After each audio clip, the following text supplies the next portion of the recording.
Hello folks, it's been a while since my last video, but I managed to do this one today. This is end of the season, December 12th. Today is about 35 degrees Fahrenheit.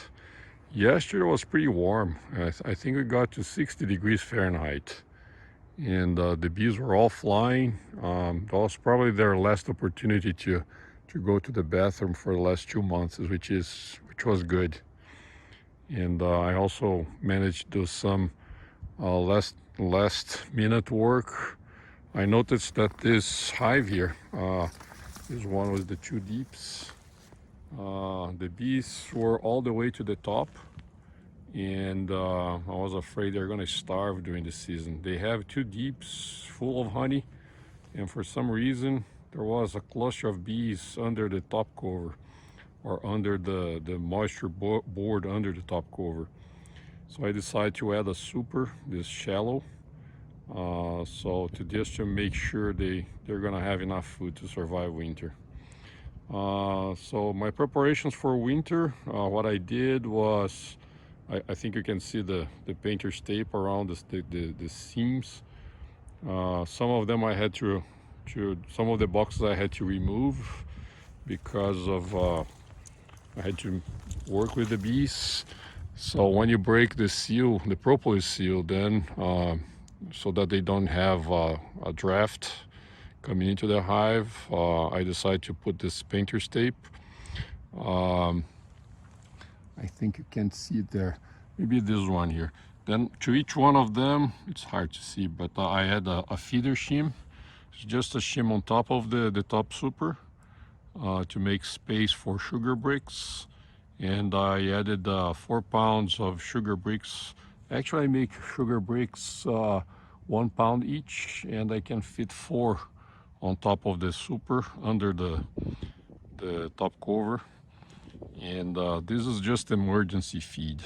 And for this hive here, I noticed that they were using the sugar already. So I think they really needed this additional food.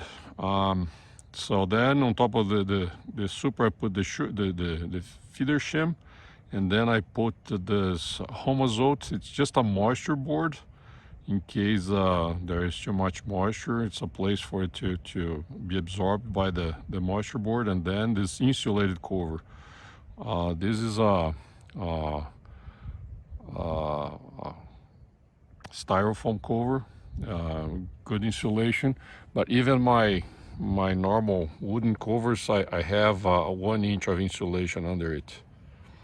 And so it's very important to have top insulation on your hives, so the bees, the moisture doesn't condense over the bees and rain down on them. The bees can survive cold very well, but they don't do well with moisture dripping over them. This year I decided not to use any wrapping. Years past, I have used plastic wrapping, the black plastic, to help warm the hives when we have sunshine like today. But this year I'm gonna try without it, and I didn't even use the insulation like the bee cozies. I had a few of them. I decided not to use that this year. I also installed this wood on the landing board, so when we have snow, it doesn't accumulate too much, and there is a space for them to go out if they need to. I try to clean the entrances. I have entrance reducers, like you can see here. My entrance reducers are facing down, and it's on the larger opening, maybe 3 inches of opening. And most of the hives don't have ventilation on the top. I decide to still provide some ventilation with a small hole on this hive that it's hard to see with the sunshine now, but this one has top ventilation on the shim, and only the larger ones, the tall ones, like that have 2 deeps, this one, that one, and that one they have ventilation, because I'm afraid without ventilation what happens is the moisture is going to condense on the supers and then may drip down on the bees. I have some chickadees coming for the dead bees on the ground. Another thing I noticed when I was working on the bees yesterday was there are still drones. I saw a few drones flying out still. And I also took the opportunity with the warm temperature to do the last mite treatment with oxalic acid vaporization. Because of 60 degrees, the cluster would be somewhat loose. There is a chickadee. Yeah, at least they make use of the dead bees.